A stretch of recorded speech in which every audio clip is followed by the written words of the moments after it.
परीक्षा हॉल नुहे cricket pitch खेल पाई दशम परीक्षा देलेनी वैभव सफलता पाई साहसिक पदक्षेप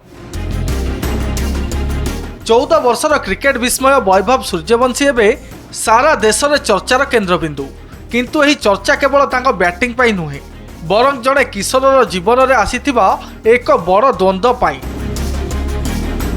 क्रिकेट पड़िया ना परीक्षा हॉल निकटरे वैभव तांकर दशम श्रेणी बोर्ड परीक्षा नदेई क्रिकेट को बाछिबा परे एही प्रश्न पुणी थरे सामना को आसीछि पाठपढ़ा आग ना क्रिकेट।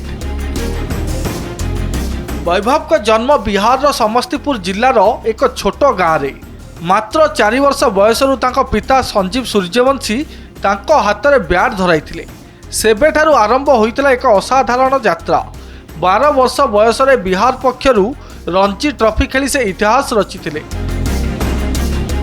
एहापरे आईपीएल नीलाम रे सबुठारु कम वयस्क खेलाड़ी भावे राजस्थान रॉयल्स सहित चुक्तिबद्ध हेबा एवं 19 वर्षरु कम विश्वकप रे चमत्कार प्रदर्शन तांकु जड़े स्टार रे परिणत करिछि।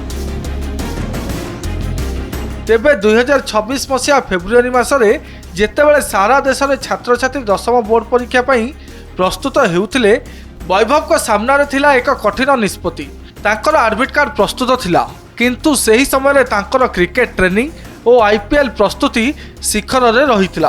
अनेक आलोचना परे वैभव और तांको परिवार चलित वर्ष परीक्षा न देबाको निष्पत्ति नेले से परीक्षा हॉल को न जाई क्रिकेट पिच को बाछिले। एही घटना समाज पाई एक बड़ वार्ता बहन करे।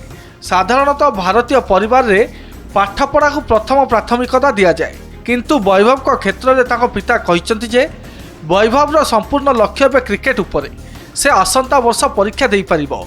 स्कूल कर्तृपक्ष मध्य स्पष्ट करथिले जे परीक्षा हॉल रे कोनोसी वीआईपी सुविधा मिलिबो नाही जहाँ बोध हुए वैभव को तांको क्रिकेट कैरियर और एकाडेमिक प्रस्तुति मध्य रे संतुलन रक्षा करने को बाध्य करथिला। वैभव को यह निष्पत्ति दर्शाए जे सफलता पाई बेले बेले कठिन पथ बाछिबा पड़े। से दशम परीक्षा छाड़िथिले मध्य क्यारियर परीक्षा रे से 100% नंबर रखा प्रयास करुचंती। तांको क्यारियर ही मोड़ आज युवपीढ़ी को प्रश्न करुची जदि आपण पाखे असाधारण प्रतिभा अच्छी तेबे पारंपरिक रास्तारू हटी निज स्वप्न पछरे गोड़ाइबार साहस अच्छी कि? वैभव सूर्यवंशी कहानी केवल क्रिकेटर नुहे यह हेउची जड़े किशोर निजर प्रतिभा उपरे थिबा अटूट विश्वासर कहानी। पाठपढ़ा जीवन एक गुरुत्वपूर्ण अंश किंतु वैभव प्रमाण कर देइछंती जे जदि लक्ष्य स्थिर थाए तेबे पृथ्वीर कौनसी परीक्षा स्वप्न ठारू बड़ नुहे। आसंता वर्ष हुए तो से दशम पास करिवे किंतु क्रिकेट इतिहास रे से निज नाम एबेठारू ही स्वर्णाक्षर लिखि सारिछंती। ब्यूरो रिपोर्ट कनक डिजिटल।